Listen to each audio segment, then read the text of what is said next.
Let's dive in.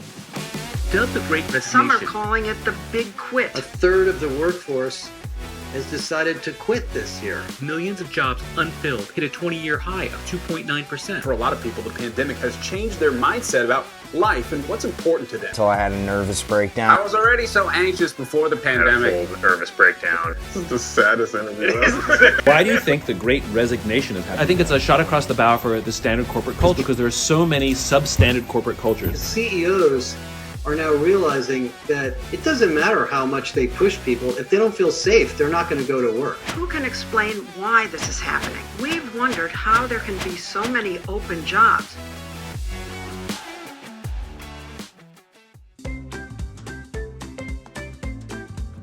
Come on, Heck. I said get back to work! Come on, Heck. All right, you're fired. Get out of my office. Okay. Come on. I know, but if you persevere and work hard, you can achieve your dreams. I'm not happy. Please don't leave! Please take this off. Welcome to the era of employee experience design, where employers want and need you to be happy, so they ask you how you are feeling, and they are quick to implement that feedback. They pivot hard when you are unhappy. It's about considering all the elements of your life and designing a positive experience. A lot of you might be saying, yeah, our companies are definitely not there. I know, but we're getting there. Let's keep going. The pandemic was an unprecedented event that pushed companies to evolve faster than they ever had to imagine.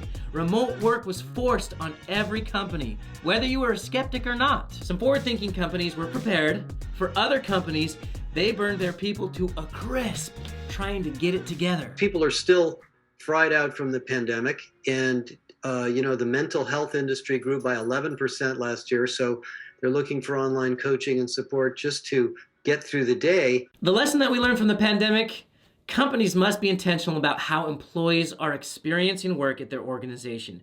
Not just when they are at work, but how work affects all the other elements of their lives. Empathy and compassion came into the forefront of leadership for each individual situation. And if a company missed the mark, employees walked. So what is employee power? And how has the pandemic shifted that power to employees? My good friends at Forrester, James McQuivey and David Johnson, discuss the changing power dynamics of work. David has a powerful definition. I believe it's the 800-pound gorilla of employee power. It's the choice that each one of your employees makes every single day about, and maybe several times a day, about whether or not to give their organizations or their manager 100% of themselves or not. And there are many things that cause us to hold back, that cause us to burn out.